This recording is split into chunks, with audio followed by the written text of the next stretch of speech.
Un 11 de mayo, pero del año 1819, los navíos San Telmo y Alejandro I, y las fragatas Prueba y Primorosa, al mando del brigadier Rosendo Porlier, partían del puerto de Cádiz en dirección al Callao, en la costa del Pacífico del actual Perú.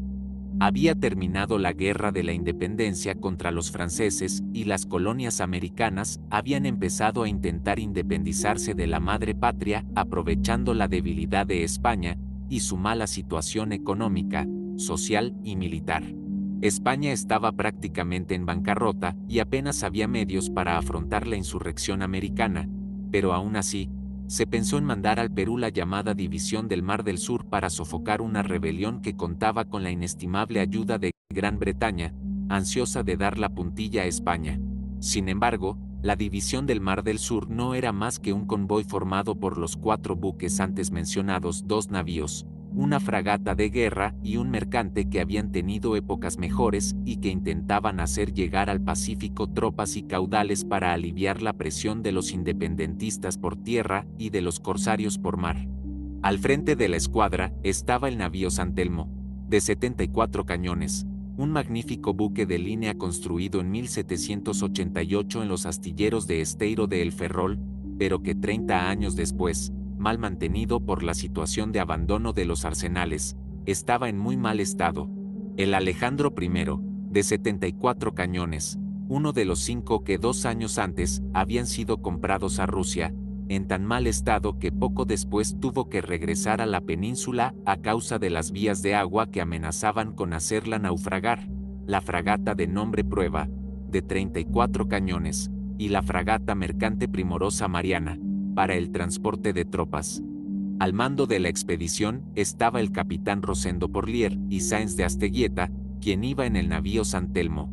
Asimismo, el mando del navío en sí recayó en el gaditano Joaquín de Toledo y Parra. Por otro lado, el navío Alejandro I iba al mando de Antonio Tiscar y Pedrosa. La fragata Prueba iba comandada por Melitón Pérez del Camino, mientras la fragata Primorosa iba comandada por Manuel del Castillo. Sin embargo, había alguien dentro de la tripulación que no estaba convencido de la expedición que estaban haciendo. Porlier, el cabecilla al mando de la propia expedición, tenía el pesimismo corriendo por la sangre y no confiaba en la suerte de su navío. De hecho, el sentimiento era tan grande, que al despedirse en Cádiz de su íntimo amigo, el capitán de fragata Francisco Espelius, le dijo: «Adiós, Francisquito, probablemente hasta la eternidad». A pesar de todo, zarparon. Sin embargo, pronto comenzaron a producirse graves averías. El Alejandro, uno de los navíos podridos adquiridos a Rusia, se vio forzado a regresar a Cádiz, por estar podrido su casco y embarcando mucha agua, cuando se encontraba a la altura del Ecuador. Prosiguieron en viaje el San Telmo y sus 2 acompañantes, que sufrieron muy malos tiempos, lo que obligó a que los 3 navíos se separaran. Llegó primero al Perú el Primorosa Mariana, y una semana después la fragata Prueba lanzaba el ancla en el puerto de Guayaquil. El comandante y la tripulación expresaron que, al separarse del navío San Telmo, el 2 de septiembre, este tenía graves averías en el timón tajamar y verga mayor, a causa de los tempestuosos vientos reinantes en el Cabo de Hornos. Esa fue la última vez que fue visto el San Telmo y lo que pudiera haber ocurrido después, un misterio. Tras 3 años, sin noticias del buque, el 6 de mayo de 1822 se declara oficialmente de baja el navío y a los 644 hombres que formaban la tripulación se les da por muertos. Y en consideración al mucho tiempo transcurrido desde la salida del navío San Telmo del puerto de Cádiz el 11 de mayo de 1819, en demanda del Océano Pacífico y dadas las pocas esperanzas que se conservaban de que se haya salvado el buque, Su Majestad el Rey proclamó, a propuesta del capitán general de la Armada, que fuera dado de baja el referido navío y los hombres que en él viajaban. Después de la pérdida del San Telmo, el capitán de navío británico William Smith, al mando del bergantín Williams, tocó tierra en la Antártida. Williams realizó numerosos viajes al continente antártico, En el cuarto de ellos, localizó restos de un naufragio en la costa norte de la isla Livingston, naufragio que identificó como de un navío español. Era característica en los navíos de guerra de la corona española la proa en la que lucía como mascarón un león rampante. Unos años más tarde, el también británico Jaime Weddell, continuador de la labor de exploración de Smith, escribe sobre el mismo pecio de la siguiente forma.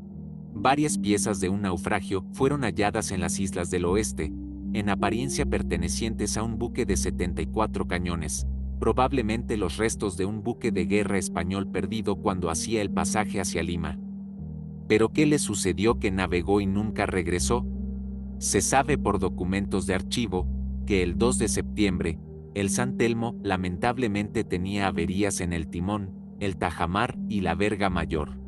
La fragata Primorosa Mariana intentó remolcarlo sin éxito, por lo que sin timón, el San Telmo habría navegado a la deriva hacia el sur hasta llegar a algún punto de tierra firme en la Antártida, donde sus tripulantes habrían desembarcado.